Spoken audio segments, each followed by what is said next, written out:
let's get back to the basics of induction for a minute. And a simple case of induction, simply a magnetic field in the board like this. One more row. And then our metal loop that we'll use to think about induction. And just to simplify things so we don't have to worry about something moving, let's actually just say that the magnetic field, the magnitude of the magnetic field is changing in time. This is another way you can have induction. So let's just say the magnetic field is increasing as it points in. That way nothing has to move. Even though nothing is moving, the flux, the B dot dA inside the loop is increasing. So we know that there's going to be induction, and we can think about the direction. If the field is increasing that way, we want to oppose that, so we want to make a field this way. And by the right-hand rule, that means there's current going around the loop like that. That's induction. So an EMF is induced, current flows, but there is no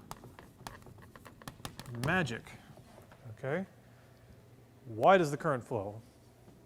It's not magic, it's charges. Charges start to move. There has to be a reason charges would move. Why do they move? It's not the B cross V force, because initially they were just sitting there. The magnetic field isn't making them move. They're being induced to move by the changing magnetic field. If a magnetic field isn't making them move, it must be an electric field. It must be that an induced electric field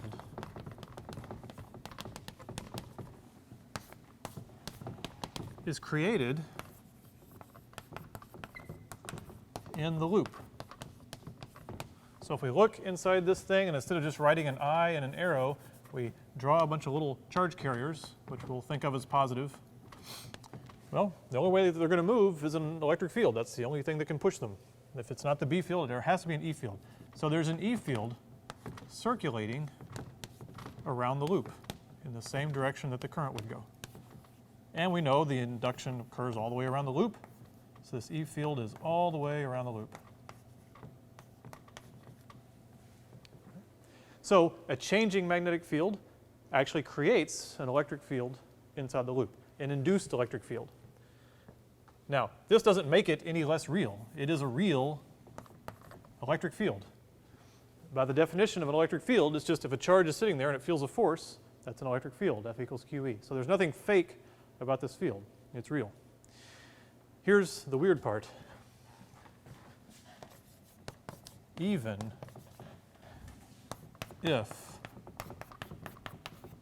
the loop is not there,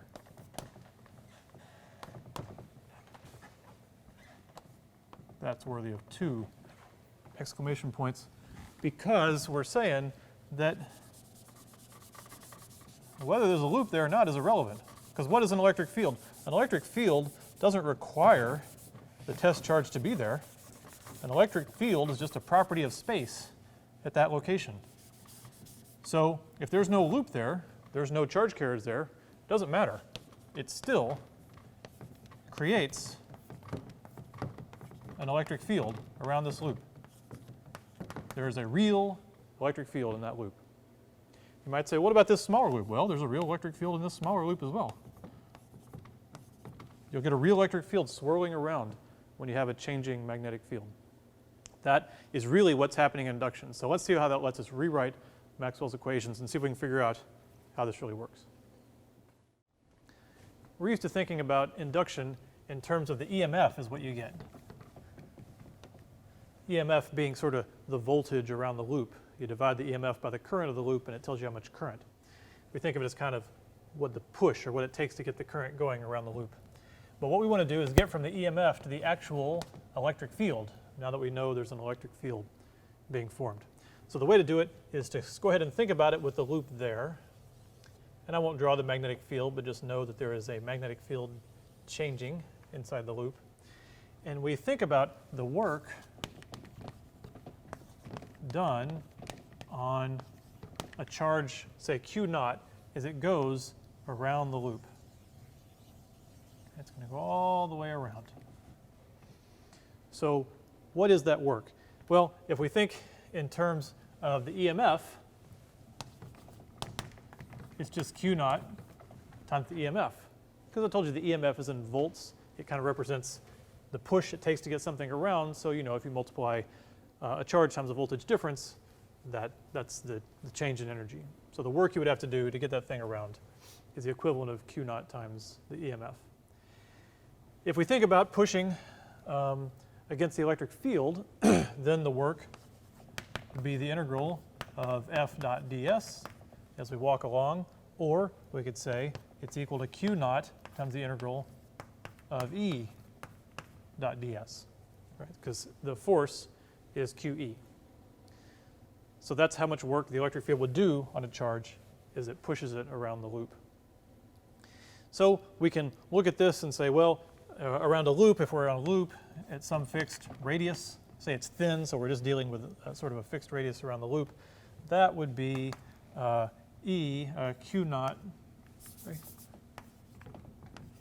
Q naught E times the circumference is 2 pi r. So then we could equate these. We could say, well, this Q times the EMF equals Q times E times 2 pi r. So you could say then that EMF equals E 2 pi r, but we were trying to find E, right? So then we could say that E, the electric field E, equals the EMF over 2 pi r. But the EMF depends on the magnetic field. So now we can use Faraday's law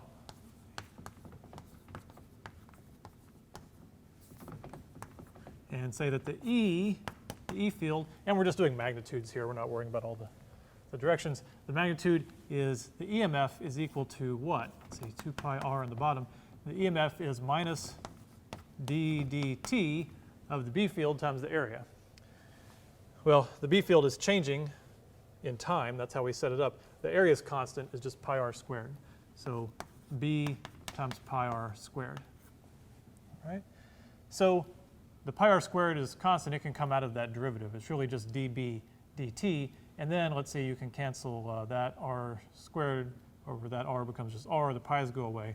What you end up with is the magnitude of the E field equals minus r over 2 times dB dt. So if you've got your E field, if you've got a fairly thin ring, constant radius, B field changing inside, that's how you can get the E field. In that case, it's a very simple symmetric case. You can calculate the actual magnitude, the real electric field, and it's real. There's a real electric field swirling around that volume of space, or that ring. And if you take the ring away, there's still that E field there. And you can see how it changes as you change the radius. It also means that's that specific case. We can also rewrite Faraday's law in a more general way. So we usually would write the EMF as minus d phi b dt, but now if we want to write it in terms of fields, we would say, oh, well, the EMF is the integral of E dot ds, where if these works are equal, then you just cancel the Q naughts, and it's around a loop, the integral of E dot ds around the loop. So here I should put around the loop, because we were thinking about going around the loop there. So the integral E dot ds around a loop equals minus d dt, and we've done this one already, of B dot dA. And then we have a more general way to write Faraday's law and a way to think about it. It's not that a changing magnetic flux always pushes current through a loop or always just pushes charge, it's that it actually creates an electric field. So now we have this new kind of electric field, so we should point out that induced E fields are different from electrostatic fields.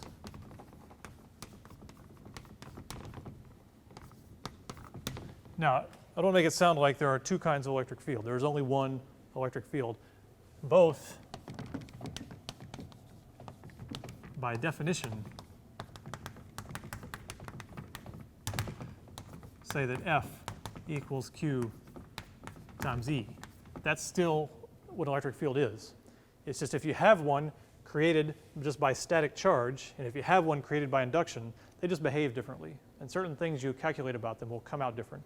They're still both just electric fields. If I put a point in space with my finger and you say there's a charge moves, there's an electric field there, you actually don't know if you just look there whether it was induced or whether it's electrostatic. There's no way to tell if you do a certain point in time.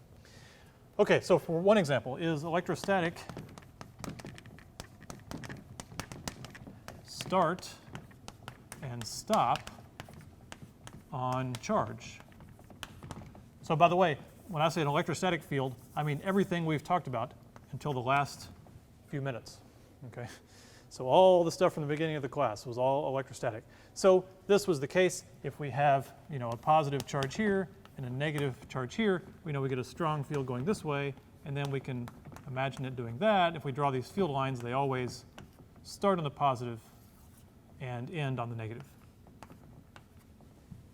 And if we ever had a moment where we just drew a uniform electrostatic field, we knew somewhere it was implied that there must have been a plane of charge making it. Right? We didn't worry about where it started and stopped. But in principle, any field we ever drew, electrostatic field we ever drew, had to start and stop on charge somewhere, even if it were at infinity. Okay? So what's different is an induced E field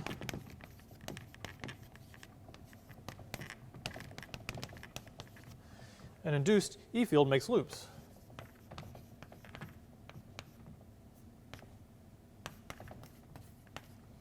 It's more kind of like what you think of as a magnetic field. They just go around and it loops on itself. And it has no explicit charge source like an electrostatic field does. It can only be created by induction, by a changing magnetic field. It also can't look like that fixed in time. Right? These are not static. These are always changing. So you would never just have a loop of E field just sitting there. You can only have one appear due to a change in magnetic field and then disappear and then change. Another difference, that's sort of a geometric difference. Another difference is electrostatic E have a potential. So remember, we showed you can think in terms of forces, kind of like E fields, or you can think in terms of energy, like potential. And they had this nice relationship. The delta, the change in potential, was the integral from one position I to another position F of E dot ds, and there's a negative sign there.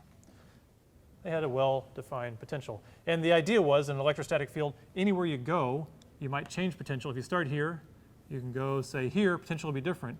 But if you ever go all the way back to where you started, the potential was always the same. If you did a bunch of work against the field, and then you go get some work from the field, one way or the other, if you go around the loop, the potential is 0. And you can see that if you do this integral, whatever happens, if you plug in the same position, initial, final, you're going to get 0. Okay? So the delta V, also delta V, so if you have the integral around a closed loop, E dot ds is going to be 0. Okay? But then the final thing is that induced fields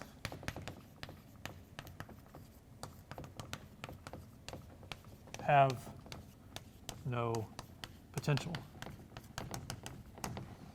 And in the sense that I mean is that there's no well-defined potential. There's no mathematical thing you can write as a potential that obeys some rules like this.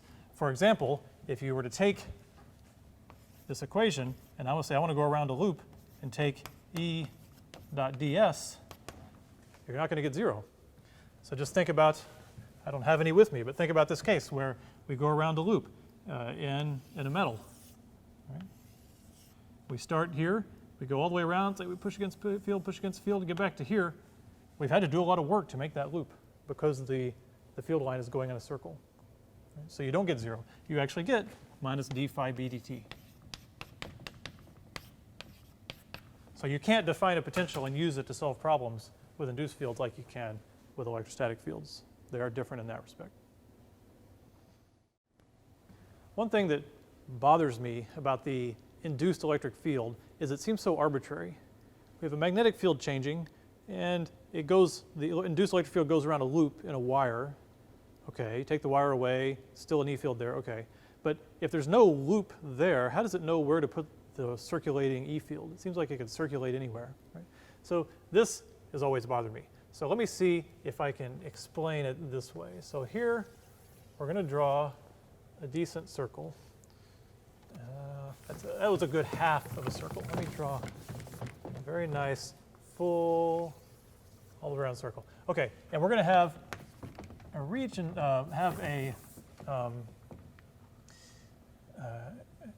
so inside the circle, there is a uniform B field, but it's varying in time. So like the case we did a minute ago, we don't have to worry about things moving. Let's just let the B field change in time. Okay, so the little X's are here. I don't want to draw them too dark because I have to draw a lot here. So magnetic field sticking in the plane of the board, just in the circular region, changing in time. Okay, we know that's going to induce a current.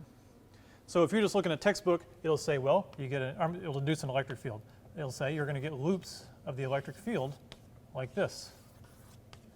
Right? And that's actually correct. That's what will happen. But it seems to me that I could say, now wait a minute. What if I wanted to put my imaginary loop right here? Would I get loops right there? That doesn't make any sense. And what if I wanted to put my imaginary loop here and here? What if I did two imaginary loops like that? What would happen? Well, I mean, it's a loop, and the B field is changing, so it must induce a current. So let's say it must create an E field like this, right?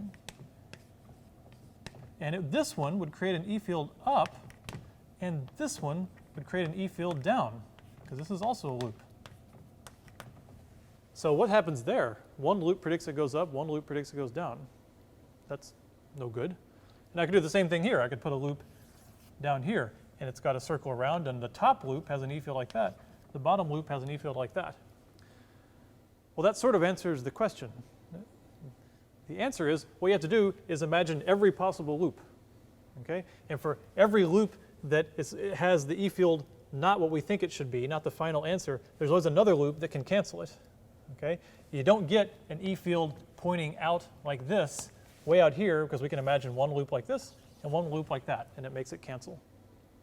So you can always find pairs of loops to cancel the field almost anywhere, doing anything, okay? Okay, so now it sounds like we can't have any field because we can always cancel the field, right? This is getting worse. I didn't make it better. I made it worse. Okay, let me make it better.